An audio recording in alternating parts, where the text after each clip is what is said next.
Je cite, « Un PD, normalement, il doit rester chez lui. Il doit rester dans son placard, et même mort, ce qui a été le cas à l'époque du sida, il doit ne jamais sortir de son placard.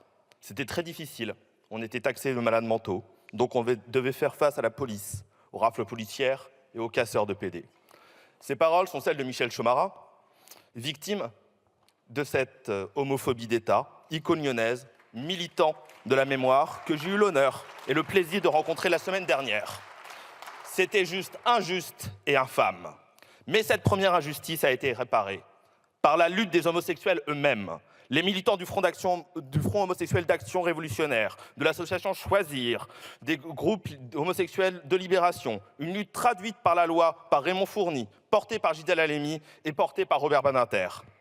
Il aura fallu 40 ans pour abolir le délit d'homosexualité et 42 pour en reconnaître la faute morale et la nécessaire réparation et réhabilitation de ces hommes et femmes dont les vies et les désirs furent brisés et meurtris. Enfin, une loi pour réparer l'injustice, celle d'une homophobie institutionnelle, structurelle et assumée, une vraie homophobie d'État, d'une haine qui a traversé tout le XIXe siècle et tout le XXe siècle. Si les révolutionnaires de 1791 ont mis fin aux crimes de sodomie, la répression de l'homosexualité n'a jamais pris fin. Cette ignominie est même affirmée et codifiée par le régime collaborationniste de Pétain en 1942. Le Conseil national de la résistance maintiendra cette législation qui sera même renforcée en 1960 par Michel Debré, alors garde des Sceaux, en prétendant lutter contre un fléau social. Ce sont ceux des militants de la libération sexuelle et homosexuelle qu'ils traquent. C'est la chasse jusque dans les lieux privés de ce fléau, de ces gens dont le seul crime était d'aimer et désirer.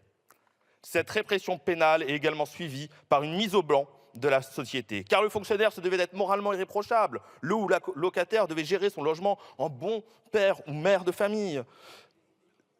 Ces gens-là étaient exclus automatiquement de la fonction publique, ainsi que de leur logement si le bailleur était un peu zélé. Les répressions pénales et sociales ont été également secondées par une violence psychologique et physique inouïe. En France, on internait systématiquement des lesbiennes, certains pratiquaient même des viols correctifs pour chasser le vice.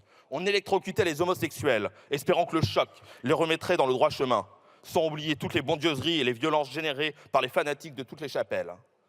Cette proposition essentielle du sénateur Bourgi, que nous saluons aujourd'hui, correspond aux standards actuels d'autres États européens. Dans sa version votée en commission des lois, elle permettrait de combler un retard de la France en matière de réparation accordée à des personnes victimes de lois homophobes. Il y a 11 ans, les Pays-Bas se sont engagés dans une telle voie. Dès 2010, l'Allemagne a regretté sa législation homophobe de la RFA, permettant aux personnes victimes d'obtenir réparation. Très récemment, l'Autriche a décidé d'en faire de même. Et enfin, la Belgique est aussi sur cette voie. Et ce n'est peut-être pas plus mal de poser cet acte-là aujourd'hui, alors que l'extrême droite européenne n'a jamais cessé de casser du PD, nous promettre des zones sans LGBT et l'interdiction de la propagande homosexuelle, qui n'est rien d'autre en soi qu'un retour à l'atteinte à la pudeur et à leurs bonnes mœurs. 12 pays condamnent toujours les homosexuels à la peine de mort, 69 pénalisent l'homosexualité. Une pénalisation à laquelle la France a pris part dans ses anciennes colonies en exportant son code pénal, toujours en application dans ces pays. Pour réparer cette infamie, notre engagement pour la dépénalisation universelle doit être sans faille et sans tergiversation. Nos mains ne doivent pas trembler quand il faut accueillir des personnes LGBT tchétchènes, ougandaises, russes, iraniennes, égyptiennes et toutes les autres. Nous avons été à gauche, et j'en suis fier avec la France insoumise, les seuls à demander la reconnaissance de la réparation dès 2021. Nous avons gagné en commission la réintroduction de la réparation financière des personnes condamnées pour homosexualité entre 1942 et 1982. Cette loi n'a pas de valeur sans indemnisation des victimes. C'est le principe même de notre droit de la responsabilité depuis le Code de 1804, mais c'est aussi la devise du Premier ministre Attal. Tu casses, tu répares. L'État français a cassé des vies, les a brisées en 1000 morceaux et les a marginalisées. À notre République de les réparer et les réhabiliter aujourd'hui. Il faut s'atteler sur la réparation collective qui passe par la recherche sur cette répression, ces fiches roses des préfectures, ces discriminations, et par des lieux de mémoire et le soutien au travail des archives LGBT. Notre histoire est complexe, de la discrimination à l'indifférence. Nous sommes passés par la dépénalisation. Mais nous n'oublions pas nos tortionnaires, nos morts du sida, que certains sur ce banc voulaient enfermer dans des sidatoriums. Les casseurs de PD d'hier et d'aujourd'hui. Cette homophobie systémique se perpétue par l'indifférence qui persiste.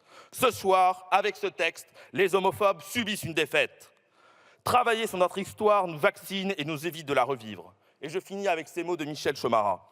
Si vous ne connaissez pas votre histoire, vous êtes appelés à la revivre. Et par les temps qui courent, je dis attention. Toutes les minorités, mais encore plus les minorités sexuelles, donc les homosexuels, sont en sursis. Ce soir, Michel, nous tirons les cendres de notre histoire. Merci à toi et à toutes celles et ceux qui, en tribune, portent ce combat. Je vous remercie. Et le dernier orateur, M. Maxime Minot, pour le groupe Les Républicains.